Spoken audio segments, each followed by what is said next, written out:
Norwegian wood farmer and amateur magician Paul Ciccolini beamed with pride as he watched the judge place a third-place ribbon on his entry, a perfectly grown zucchini. Hardly anyone else noticed the 10-inch green wonder, but this was an accomplishment worth celebrating. Paul took the vegetable and ribbon, along with a $100 cash prize, out into the hot Las Vegas sun. I should do something crazy with the money. No one back home would have expected me to win, and I still have the ribbon to prove it. So, Paul decided to bet the money at a casino, have a little fun to mark the occasion. He walked up to the cashier cage and traded his cash for $25 chips, colourful little pieces of plastic that he carried with deliberate speed to one of the blackjack tables. Paul sat down around the semicircular table between 3 other players, an old man, a college co-ed, and a woman in her 40s. Place your bet, son. It's $5 minimum. Paul placed one of his chips in front of him. The dealer distributed the cards. Paul glanced at his hand, a king and a jack. The dealer had a queen showing, and another card face down. One by one he queried the players. The co-ed said, "Hit me," and drew a 7, giving her a total of 20 to go with her face card, and 3. Hold. The old man said, "I'm good," and smiled with his 2 face cards, also totaling 20. The woman said, "Hit me," but busted with another face card. She had started with 13. Damn. Paul said, "Stay," and felt good about his hand. The dealer turned over his cards, a 9 and a 7. 16, the dealer had to draw another card. Another 9, busted, and Paul won. He thought that he would lose all his chips in a few minutes, but this was a surprise. The larger surprise was that Paul kept on winning. When he had accumulated a few $1,000s worth of chips, one of the floor security men approached him to see if Paul was counting cards. "Doing very well, sir. Would you like a drink on the house?" Casinos liked it when players drank. It disrupted their concentration. "Oh no, thank you. Well, maybe a Diet Cola." A pretty waitress overheard them and placed a non-alcoholic soda next to Paul, giving him a smile. "Thanks." Paul went back to playing. The security man walked out of his vision, but he signaled to the corner ceiling, where others watched the players with video cameras. In a soft voice, he said, "Keep an eye on this one." And they did, as Paul continued to win. As Paul's winnings climbed to $10,000, the dealer announced that his table was closed. "What do I do now?" "You can move your winnings to another table, sir. I'll get a security person to help you."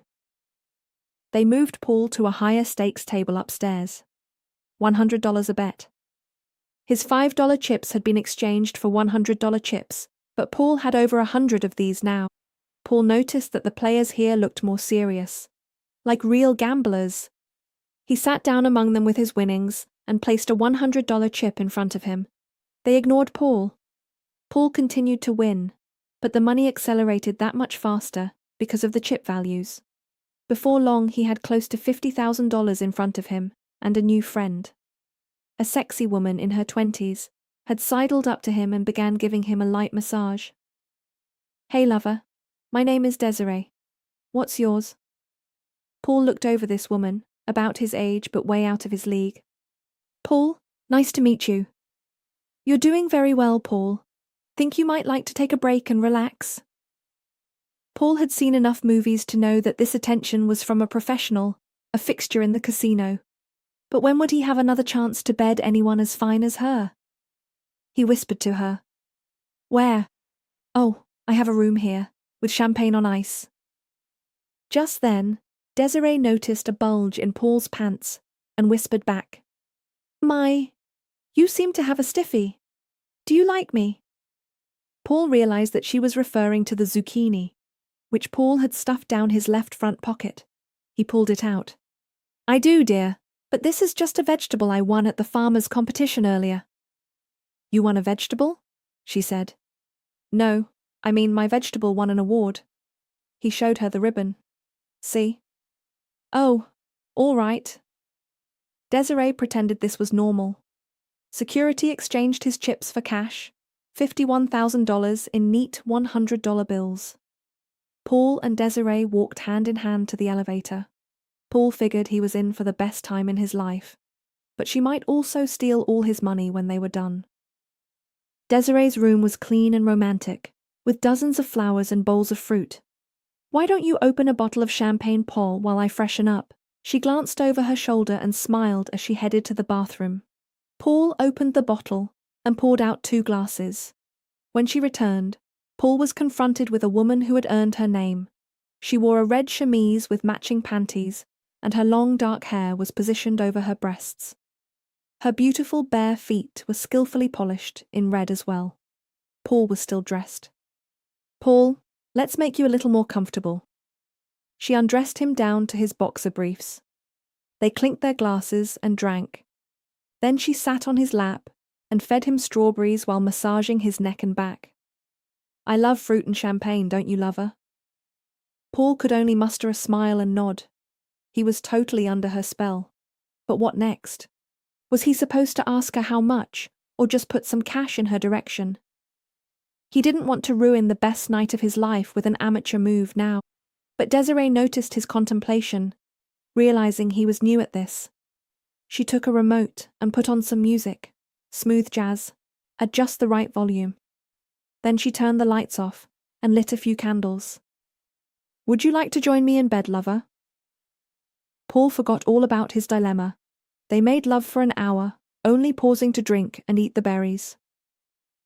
"Let's rest a bit and start again." She cuddled her body onto his and closed her eyes. Paul did the same. An hour later, he awoke to find her on top of him, continuing the passion. When they had finished, his reservations returned, but he didn't want to sound like some hick farmer who just fell off the zucchini truck. "Guess we should call it a night. You're really great." He already realized he had said too much. "But Paul, there's a late Cirque show next door. We have time to catch dinner and see it. What do you think?" An actual date with this beauty was more than he expected. "Yes, I'd like that." They got dressed and had dinner next to the show entrance. She never mentioned money for her services, and they went to see the Cirque show, a romantic date night venue. When the show was over, Paul walked her back to her room. Still confused about what to do next, he confessed, "Desiree, this has been the best time of my life. You are the best lover I've ever been with, by far. But I don't know." She interrupted him. "What should this cost?" "Yes. Whatever you think is fair, lover." Paul took out his packet of hundreds and peeled off $5,000. He handed it to her and gave her a quizzical look. "All right?" She smiled and took his hand. "Why don't you stay here tonight?" Apparently, he made a good estimate of her worth and was in for more of her favors. In the morning, Desiree told Paul she was going out for a run and to take his time. "I ordered breakfast for you, lover. Hope to see you again sometime." Not wanting to overstay his welcome, Paul got dressed and left. He noticed that she didn't take any more of his money, but the zucchini was gone. Well, he still had the ribbon, and if the vegetable pleased her, it was well worth it. He decided to try his luck in the casino one more time before he went home. Exchanging some money for chips, he sat down at the $100 blackjack table. But something was wrong. He began to lose and before long had exhausted most of the money he had left. It had been an adventure, and he had already decided that the money was found anyway. As he left the casino, he saw Desiree at another table, with a large collection of chips in front of her. She didn't see him, but he noticed something next to her drink. The great zucchini.